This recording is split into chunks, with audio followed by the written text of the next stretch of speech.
I want to address Israel's strikes on military targets in Iran. This is a live situation, and we are obviously monitoring it closely alongside our partners. I am clear that Israel has the right to defend itself against Iranian aggression. I'm equally clear that we need to avoid further regional escalation and urge all sides to show restraint. Iran should not respond. We will continue to work with allies to de-escalate the situation across the region. This is my video update on this Saturday afternoon, October the 26th, coming to you from Limassol, Cyprus. And the big story for today, of course, is the Israeli precision missile strikes on Iranian military facilities. The precision missile strikes on Iranian military facilities. That is the big story for today. And this was the big strike that Israel has been talking up over the past month or so. It happened. Israel hit these facilities inside Iran, and according to reports from the IDF, from Collective West Media, from the IDF, from Israeli media, this was it. This was the big strike. This was the big retaliation. Call it whatever you want. And there's going to be no more. If you believe what they're saying, there's going to be no more strikes on Iran. And Israel is actually sent some messages to Iran to tell Iran that this is the strike, and they don't want Iran to retaliate, to respond to this strike. And we are getting reports from Sky News, I think, broke these reports. Yeah, Sky News. And they are reporting that Iran is not going to respond to these strikes. Military facilities is what they hit, not oil facilities, not energy, not nuclear. They hit military facilities. Israel is claiming that this was a successful strike. Israeli media is saying, for example, the Jerusalem Post, they're running a story saying that Iran is humiliated and these strikes cause damage. Fine, that's what Israeli media is saying. That is what the IDF is saying. Iranian media and a lot of Collective West media as well. Actually, they are saying that they successfully intercepted the Israeli missiles, many of the Israeli missiles. Some did get through, some managed to hit some targets, but the general sense of things is that Iran is calm. Everything is calm. The damage was, from what I understand, we still have some reports coming out, but from what I understand, the damage was minimal. And even Axios reported that, this is Axios, according to their sources, they reported that Israel actually even warned Iran about the strike. Let me pull up the article here from Axios. Axios reported, scoop, Israel sent message to Iran ahead of attack and warned against response. So they got a message to Iran. They told them that they're going to launch this strike. And they told Iran, don't respond. This is it. We're launching missiles into Iran. We're going to target military facilities. Don't respond and we can de-escalate. And according to Sky News, Iran will not retaliate to Israeli airstrikes. According to officials, Iran conveyed a message through a foreign intermediary that it would not respond to last night's attacks by Israel. Source, Sky News. So we have a real chance of avoiding a big Middle East war, of de-escalation. A very, very good chance of de-escalation.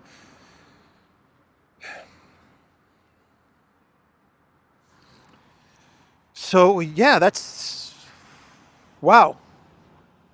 So what I worry now is that the hardliners, the neocons, are not going to like this, because they were very close to the war with Iran. People like Lindsey Graham, for example. I mean, they were so close to a war with Iran, and it looks like Israel is sending a message that they're ready to de-escalate. Iran has replied very quickly, actually, within the day.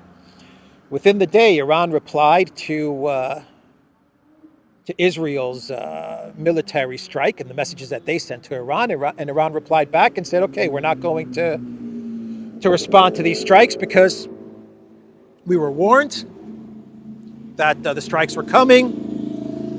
They did not target any of the nuclear, the gas, the energy. They did very minimal damage. It looks like Iran's air defense, at least this is how it looks. It looks like Iran's air defense is doing its job. It did its job. I don't know if this was the Russian S-400s, but the videos that I've seen and a lot of the reports that I've read say that some missiles did get through, but the Iranian air defense really performed well. That's what I'm understanding. But we'll see later on in the day, tomorrow, and the following days, exactly what was targeted and what damage was done with this missile strike. But yeah, I'm worried that the neocons are not going to like this, and they're going to try to get something started. They're going to try to find a way to keep the escalation going, even though we have a clear path, a very, very clear path now to de-escalation and to avoiding a big, wider war. The neocons are going to be very upset with what just happened. The U.S. said that they did not participate in these strikes. Okay, obviously the U.S. is always participating in these strikes in one way or another, but you know they didn't participate. Participate, I guess, is what they're saying. Obviously, the United States is providing weapons and targeting and satellite and stuff like that. Okay. But they put out the message as well that they had nothing to do with these strikes. So that was what the U.S. Put out.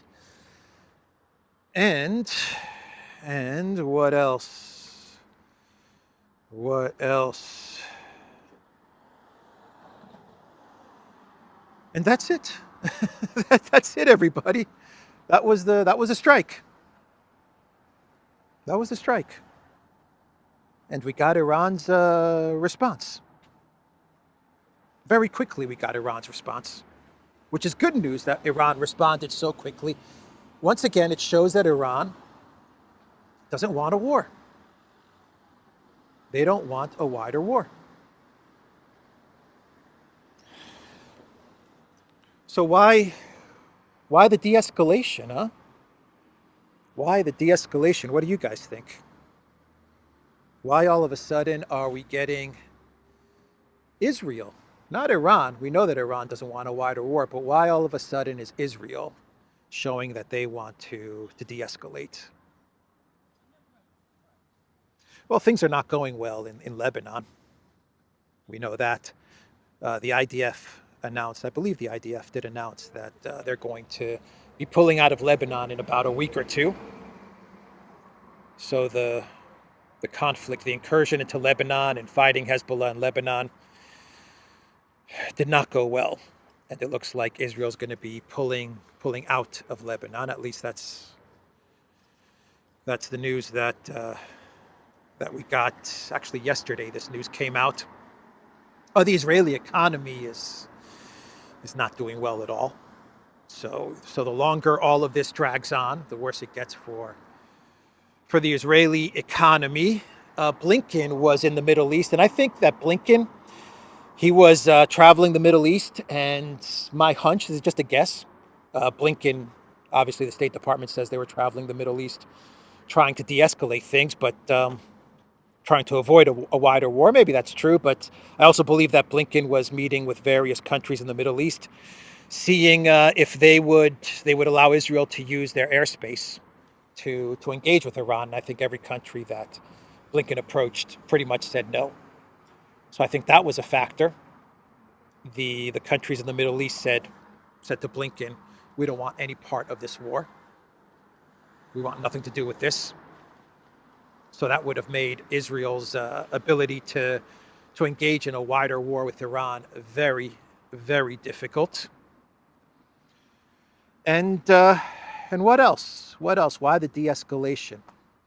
BRICS. BRICS. Yeah.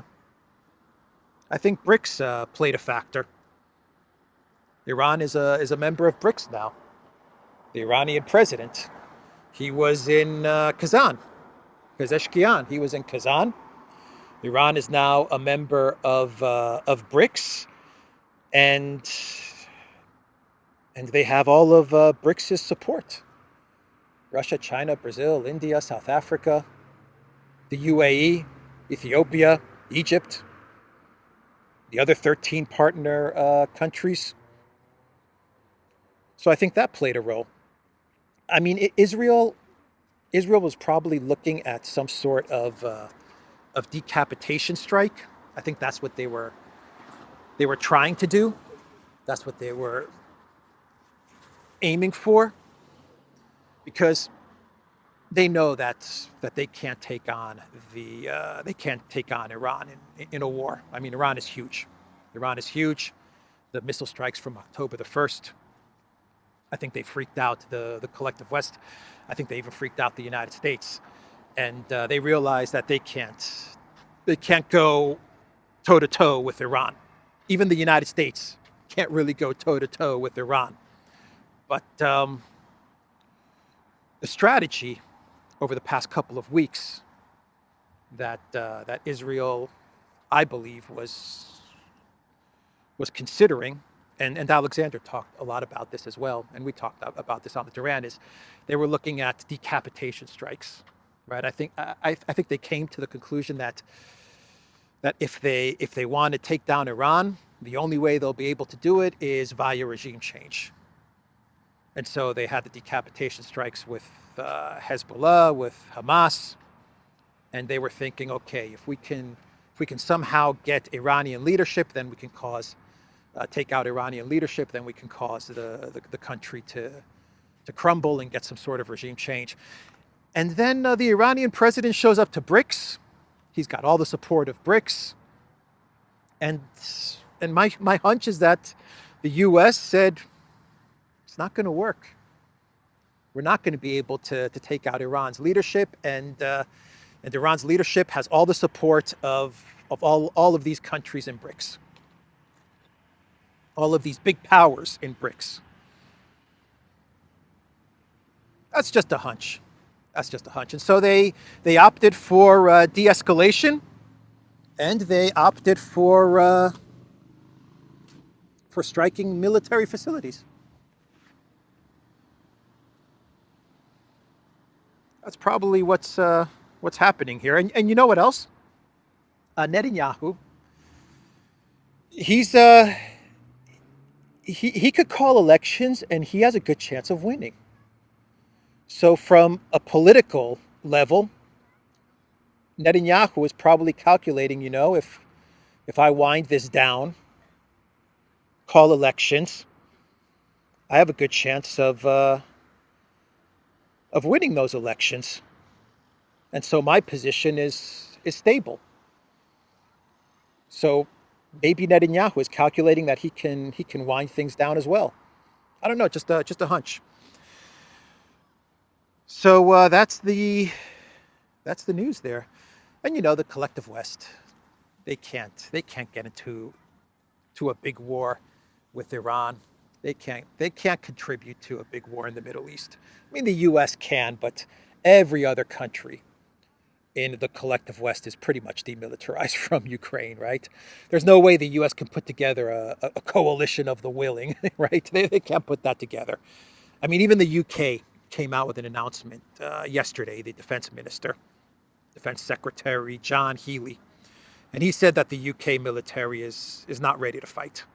He said the British armed forces are hollowed out and underfunded. Okay, underfunded. We know what he wants, more money to the MIC, of course, but hollowed out. That's what he said. And that's true. The UK military is hollowed out. They can't contribute anything to a big war in the Middle East. No collective West country can contribute anything to a big war in the Middle East. It would be the U.S.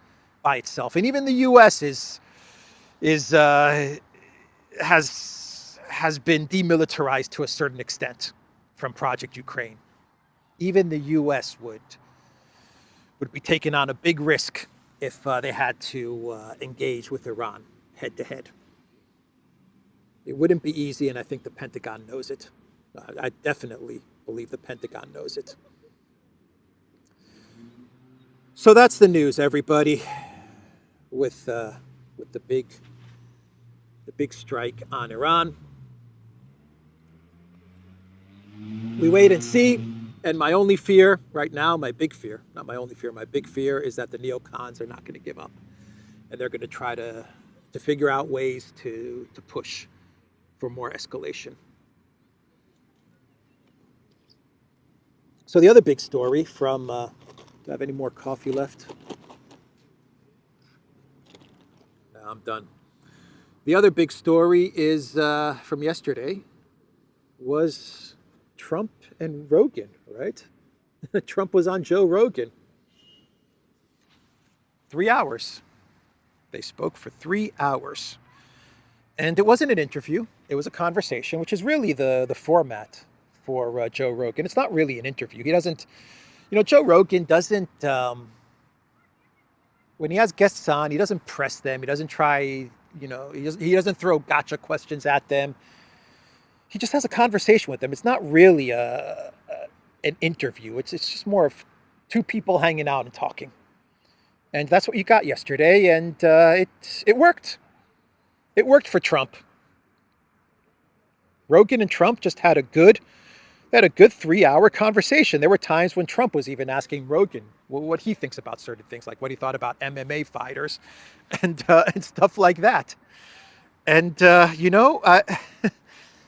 I watched the whole thing because it was interesting. And one of the first things that I was thinking after the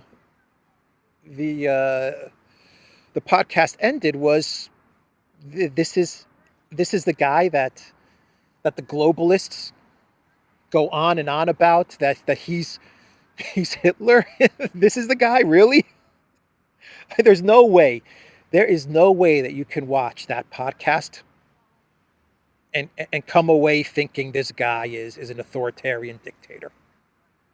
Just like if you watched Putin speaking with Tucker Carlson, if you actually watched that interview, there's no way that you could come away with the thinking that Putin is an authoritarian dictator and he's unhinged and stuff like that. He's the mustache man.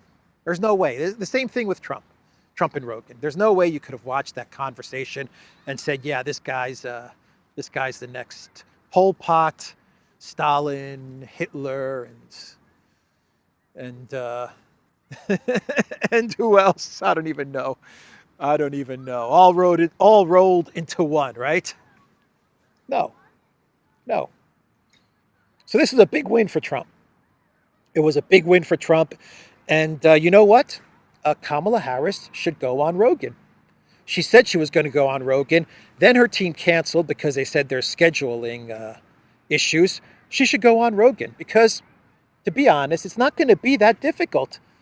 The question is, can Kamala have a conversation with someone for 3 hours? I think that's the question. Not be interviewed. She's not going to be interviewed. She's not going to be challenged. She's not going to be under any type of stress or pressure to answer difficult questions. That's not Joe Rogan's style.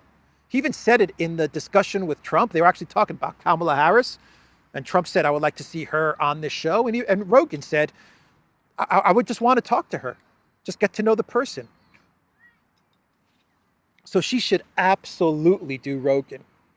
If she doesn't do Rogan, it's over. It's over for her. I mean, really, she should do Rogan, sit down with him for 3 hours, and just talk. Just talk about life. Can she do that? That's my question. Well, I already know, we all know that she can't do an interview. We know that she can't be interviewed, and she cracks when she's given questions to answer. But can she have a conversation with someone for 3 hours, like Trump had a conversation with Rogan for 3 hours? I think that's the that's the big question now. So yeah, that was the Rogan Trump interview. I'm trying to think, were there any interesting? There were a lot of interesting things that were said, but just go watch the interview. Just go watch the interview, and one interesting part was Rogan asked Trump about whether he would get rid of income taxes because he would opt for tariffs, and Trump said, "Why not?" Trump talked a lot about tariffs, so I think we have a good indication that if Trump is president, he's going to look at tariffs. He's going to look a lot at tariffs. Talked about McKinley and tariffs, and I think Trump is very keen on tariffs. So that was the interesting part of the interview. He talked about Russia and Ukraine and stuff like that. I don't think he said anything new. He said that he'll end the conflict in Ukraine, and he didn't say how, but he said he has a way. He says, I'm not going to tell you how. I know Putin, I know Zelensky. Trust me, I'll end it. Okay. He was asked about the JFK files. They talked about UFOs, stuff like that. But, Rogan didn't really press Trump on anything. He talked about Bolton, Bolton, Kelly, and how all of these guys are dummies, I think is the word that he used, or they're stupid, or they're dummies, or they're crazy. Like he talked about Bolton and how Bolton is just incompetent, or he's dumb, or something like that, and he's crazy. But Rogan didn't ask him when he talked about Bolton. Rogan could have asked him, well, why did you hire him? Why did you go with Bolton? The only thing that Trump said about Bolton, the one good thing about Bolton, he said, was that the guy was so crazy that and such a warmonger that when he would bring Bolton to meetings, leaders of other countries would see Bolton there and they'd be like, oh my God, we're heading towards war, right? They see Bolton and they'd be thinking, okay, here's the warmonger in the room, so so we're going to be heading towards some sort of conflict, and Trump would use that to his advantage. But okay, I mean, Bolton's a bad choice, a very bad choice, and Trump realizes it. He didn't say anything good about Bolton. Anyway, check out the video. It's 3 hours, but to be honest, it goes by very quickly because it's an interesting conversation. So let's talk about Project Ukraine now. And the Washington Post is admitting that the Ukraine military is screwed in Kursk. Yeah, the Washington Post is reporting that the Ukraine military is in big trouble in Kursk. The Great Kursk Incursion. It's not shaping up so well for the Zelensky regime. Ukrainian incursion in Kursk struggles as Russians retake territory. The recent Russian counterattacks in Kursk have retaken up to half of the territory first seized, casting doubt on how long Kiev will be able to continue holding it. And the first paragraph from the Washington Post says, as President Zelensky toured Europe and the United States to pitch his victory plan for how to end the war with Russia, Ukrainian forces suffered new setbacks on the battlefield, including, analysts say, ceding up to half of the territory Kiev claimed during its cross-border offensive into Russia's Kursk region this summer. Trickle truth. The Washington Post is letting people in the United States and the collective West know that the Ukraine forces in Kursk are being annihilated. And that Kursk was a bad idea. Bad idea.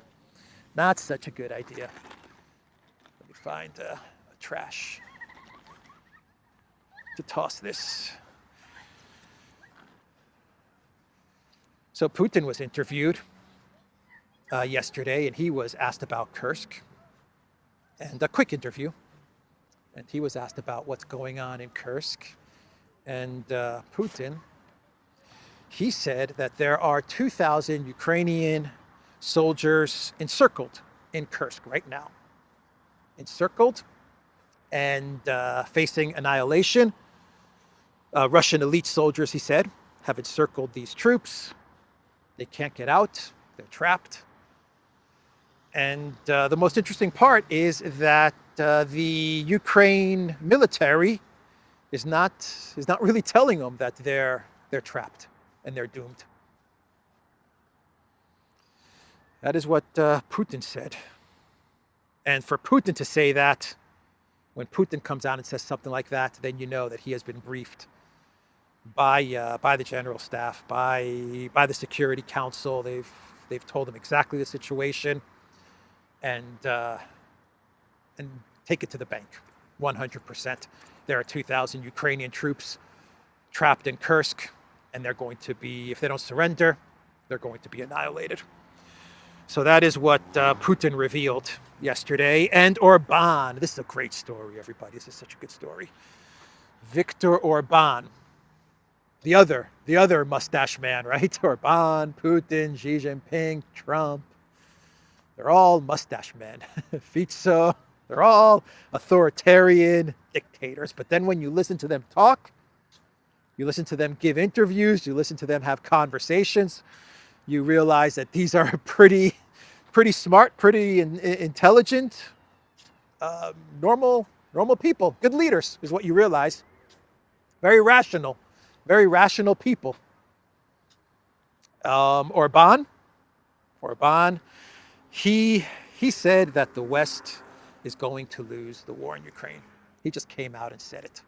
Said the West is going to lose. The EU is stuck in a losing war, according to Orban. Some Western countries are about to learn the taste of defeat, the Hungarian Prime Minister has said. The taste of defeat. The thrill of victory and the agony of defeat. The thrill of victory and the agony of defeat. Yeah, the taste of defeat, according to Viktor Orban. That is what the collective West is going to get. The taste of defeat. The Westerners, there's a quote from Orban, the Westerners do not want to end the Russia-Ukraine war, but apparently want it to continue, want to go to war. Now they also want to go to war in the economy, Orban said. They are up to their necks in this pickle. They are in a losing war. They are losing a war right now, the Hungarian Prime Minister said. These countries, or most of them, have not lost a war since World War II. Well, of course, the Germans lost it, but most of them were on the winning side. Now they face a completely new experience. They are about to lose a war. Hungary is not, because this is not our war, and we didn't get involved. Ooh, Orban. Orban basically telling the EU, telling Van der Crazy and Borrell and all of these warmongers, I told you so. I was right. You were wrong. That is what Orban is saying. I was right. You were wrong. You're losing. You're going to lose. Hungary is not a part of this war. We didn't get involved in this war. We didn't want to get involved in this war. We've been talking about ceasefire, negotiations, de-escalation. You guys are stuck. Stuck in a pickle is the word that Orban used. In a pickle. He's right. And the EU is screwed. They are screwed. And if Trump wins, they're doubly and triply and quadruply screwed, the European Union, man. So that was Orban. The words from Orban. And how about the words from the Serbian Deputy Prime Minister? The Serbian Deputy Prime Minister said that it's idiotic to think Russia can be isolated. He said it's stupid This is a quote from the Serbian Deputy Prime Minister Alexander Vulin. He said, "It is stupid. It is hard to find a better word. It is stupid. It is idiotic to imagine that you can isolate Russia." Wow. Wow. Van der Leyen's not going to be happy with those words from the Serbian official. She's not going to be happy with those words. Actually, Van der Leyen is so upset with Serbia. She is so upset with Serbia that she was in Belgrade the other day and she met with Vucic, and she was supposed to have a meeting with the Prime Minister of Serbia. So she met with President Vucic, and she was going to meet the Prime Minister of Serbia, Milos Vucevic, and she canceled the meeting. Vander Pirate canceled the meeting with the Serbian Prime Minister. You know why she canceled the meeting? Because the Serbian Prime Minister met with Moscow's Economic Development Minister the other day. And so Vander Crazy said, well, if you're going to meet with the Russian Economic Development Minister, well, then I'm not going to talk to you. I'm not going to meet with you. The European Union is run by a child. These are the actions of children. These are the actions of children. I've seen 10-year-olds with better behavior than Van der Leyen.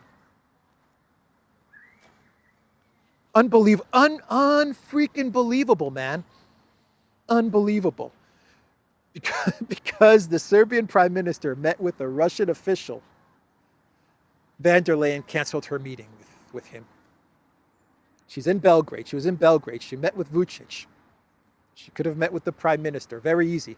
Just walk down the hall, turn right. There's the Prime Minister's office. But she said, no, he met with a Russian, so I can't meet with him. Vucic has met with many Russian officials. You met with him. Oh, my God. Oh, my God. Unbelievable story, man. Unbelievable.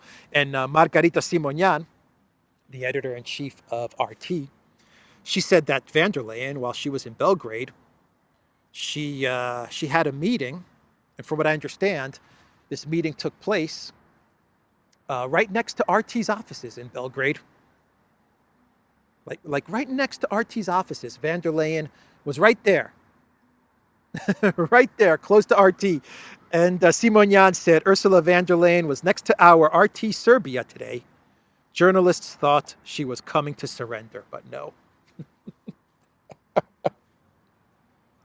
She should have gone to RT's to surrender. Actually, if she had any kind of you know what, any kind of brains, she would have surrendered.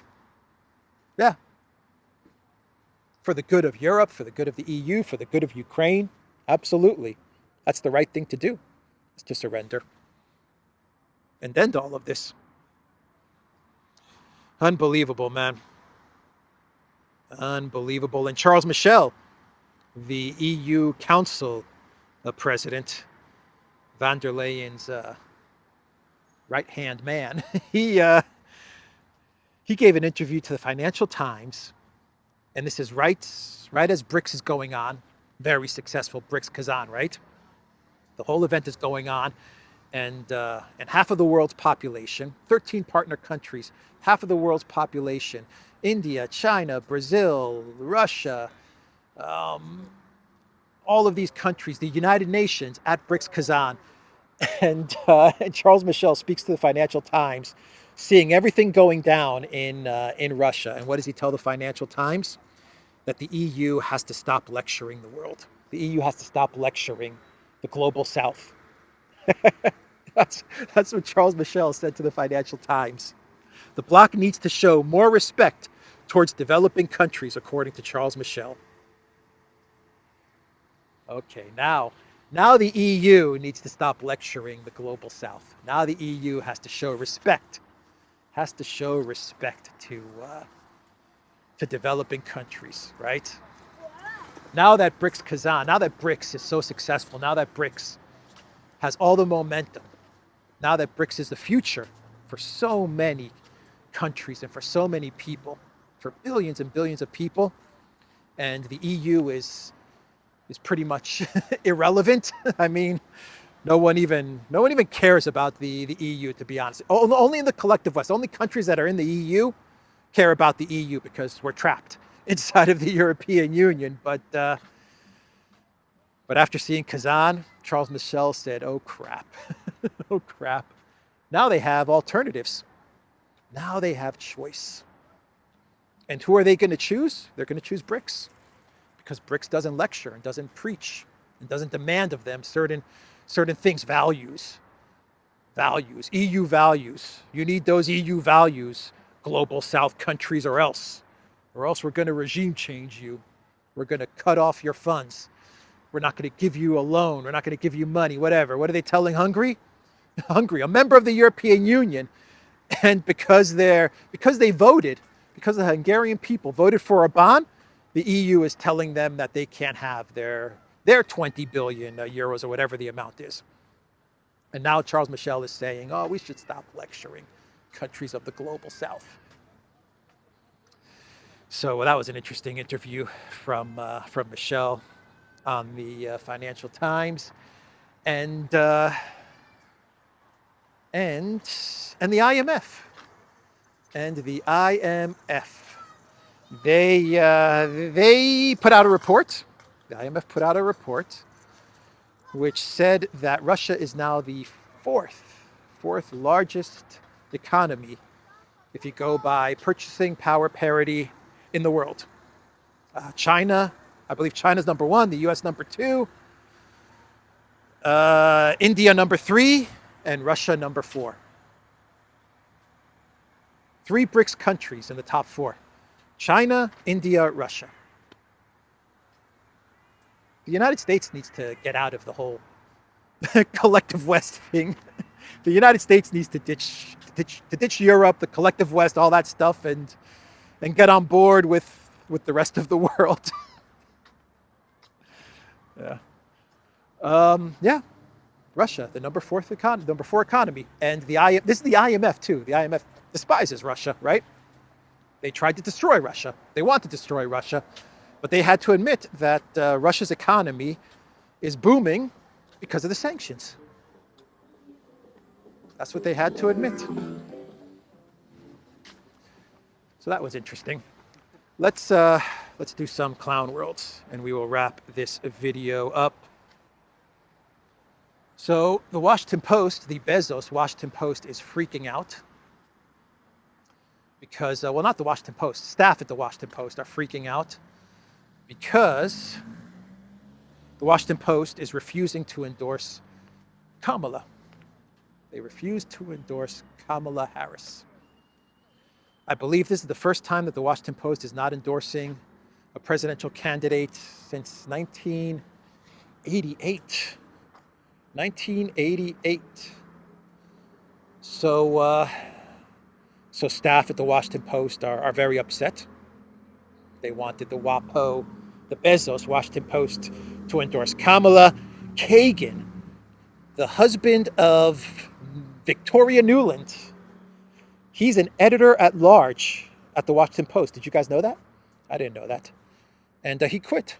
He quit because Bezos, his Washington Post, is not endorsing Kamala Harris. The neocon, chief neocon, is upset that the Washington Post is not endorsing the Democratic Party candidate. Kamala has Liz Cheney, Dick Cheney, Nuland, Kagan. My God. My God. What has become of the Democratic Party? No wonder Tulsi Gabbard became a Republican. The Democratic Party is the party of the neocons, of the warmongers, no doubt about it. So yeah, Kagan quit.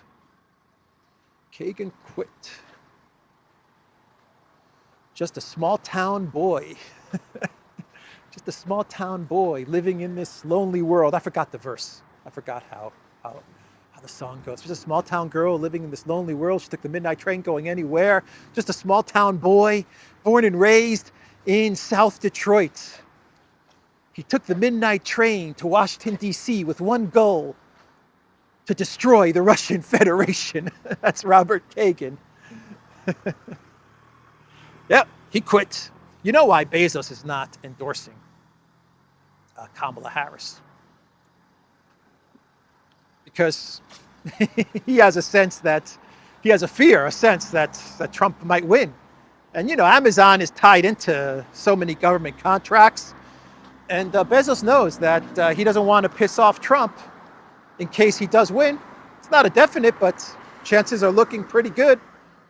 And if you're Bezos, you say, you know, I probably should play it safe and not endorse Kamala, because who knows, if Trump wins, he might not like that. So that was an interesting story. The ICC, here's a good clown world. The ICC is going after Mongolia for not arresting Putin. International Criminal Court reports Mongolia to its oversight body for failing to arrest Putin. Whoop-de-doo. You think Mongolia cares? No. Nope. Mongolia does not care. The ICC needs to be dissolved. It needs to be done with. And yeah, it's pretty sad, huh? The ICC is now trying to punish Mongolia because they didn't arrest Putin when he visited that country. Zelensky, he's upset with Guterres, UN Guterres. He's so upset that he is saying that Guterres cannot visit Ukraine. He is banned from visiting Ukraine because Guterres rightly went to BRICS Kazan. And freak out in Kiev because Guterres, he did not go to the peace summit, and he ended up in Russia in Kazan. And this has upset Zelensky so much that his administration announced that Guterres is not allowed in Ukraine. They actually said that Guterres wanted to visit Kiev, and they're not going to allow him to visit Kiev. Interesting. Very interesting. And finally, Beyonce endorsed Kamala. There you go. She got an endorsement from Beyonce. So she didn't get it from the Washington Post, but Beyonce gave her an endorsement. But she didn't sing. She did not give a concert. She did not sing. And according to the reports, they are very upset, the people that attended this event for Kamala Harris, because they wanted Beyonce to sing. They thought they were going to get a free concert, and they didn't get a concert. So that's the last clown world, everybody. TheDuran.locals.com. We are on Rumble, ODYSEE, BitChute, Telegram, Rockfin, and Twitter X. And go to the Duran shop, pick up some merch, like this Greek flag t-shirt that I'm wearing today in this video. 20% off. Use the code October 20. That is October 20. Take care.